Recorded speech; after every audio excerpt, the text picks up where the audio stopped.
शिव महापुराण महात्म्य समाप्ति के बाद से विधेश्वर संहिता प्रथम अध्याय प्रयाग में सुत जी से मुनियों का तुरंत पाप नाश करने वाले साधन के विषय में प्रश्न जो आदि और अंत में और मध्य में भी नित्य मंगलमय है, जिनकी समानता अथवा तुलना कहीं भी नहीं है, जो आत्मा के स्वरूप को प्रकाशित करने वाले देवता परमात्मा है, जिनके पांच मुख है और जो खेल के खेल में अनायास जगत की रचना पालन और संहार तथा अनुग्रह एवं तिरुभाव रूप पौच प्रबल कर्म करते रहते हैं, उन सर्वश्रेष्ठ अजर अमर ईश्वर अंबिकापति भगवान शंकर का मैं मन ही मन चिंतन करता हूँ। व्यास जी कहते हैं, जो धर्म का महान क्षेत्र है और जहाँ गंगा यमुना का संगम हुआ है, उस परम पुण्य में प्रयाग में जो ब्रह्मलोक का मार्ग है, सत्यव्रत में तत्पर रहने वाले महातेजस्वी महाभाग महात्मा मुनियों ने एक विशाल ज्ञान यज्ञ का आयोजन किया। उस ज्ञान यज्ञ का समाचार सुनकर पौराणिक शिरोमणि व्यास शिष्य महामुनि सुत जी वहाँ मुनियों का दर्शन करने के लिए वहाँ आए। सुत जी को आते देखकर सब मुनि हर्ष से खिल उठे और अत्यंत प्रसन्नचित्त से उन्होंने उनका विधिवत स्वागत सत्कार किया।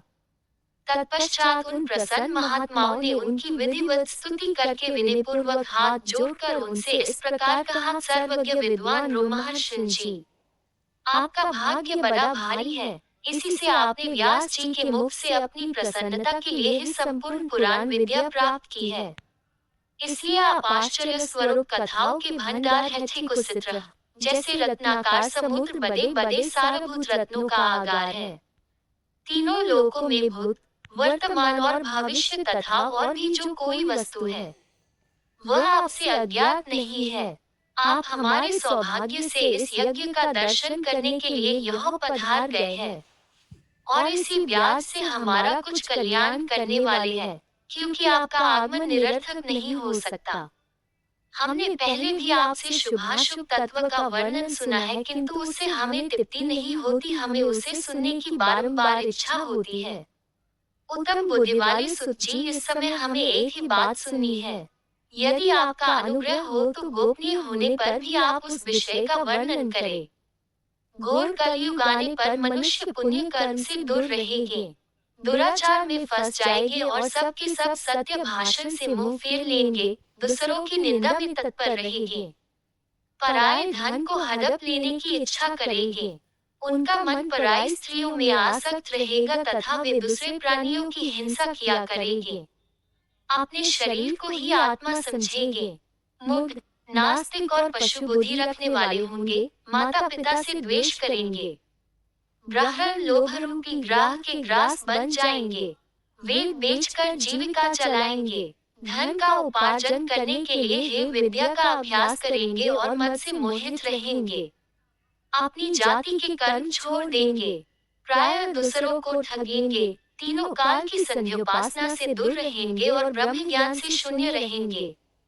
समस्त क्षत्रिय भी स्वधर्म का त्याग करने वाले होंगे, कुसंगी, पापी और व्यभिचारी होंगे, उनमें शौर्य का अभाव होगा, वे कुत्सित चौर्य कर्म से जीविका चलाएंगे, शूद्रों का सा वर्ताव करेंगे और उनका चित्त काम का किंक बना रहेगा। वैश्य संस्कार भ्रष्ट, स्वधर्म त्यागी, कुमार्गी, धनोपार्जन परायण तथा नापतोल अपनी कुत्सित विचार का परिचय देने वाले होंगे। इसी तरह शूद्र ब्राह्मणों के आचार में तत्पर होंगे, उनकी आकृति उज्जवल होगी, अर्थात वे अपना कर्म धर्म छोड़कर उज्जवल वेशभूषा से विभूषित हो व्यर्थ घूमेंगे।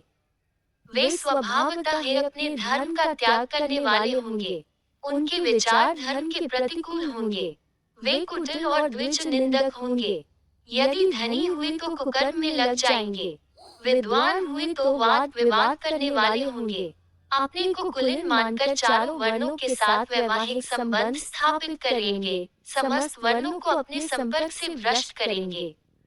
वे लोग अपनी अधिकार सीमा से बाहर जाकर द्विजोचित सत्कर्मों का अनुष्ठान करने वाले होंगे। कलयुग की स्त्री प्राय सदाचार से भ्रष्ट और सदा पति का अपमान करने वाली होगी, सास ससुर से द्रोह करेगी, किसी से भय नहीं मानेगी, मलिन भोजन करेगी, कुत्सित हाव भाव में तत्पर होंगी, उनका शिव स्वभाव बहुत ही बुरा होगा और वे और अपने पति की सेवा से सदा ही विमुख रहेंगी।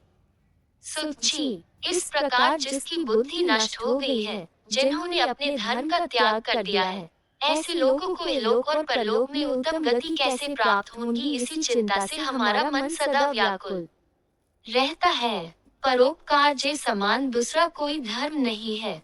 अतः जिस छोटे से छोटे उपाय से इन सब पापों का तत्काल नाश हो जाए, उसे इस समय कृपा पूर्वक बताएं, क्योंकि आप समस्त सिद्धांतों के ज्ञाता है।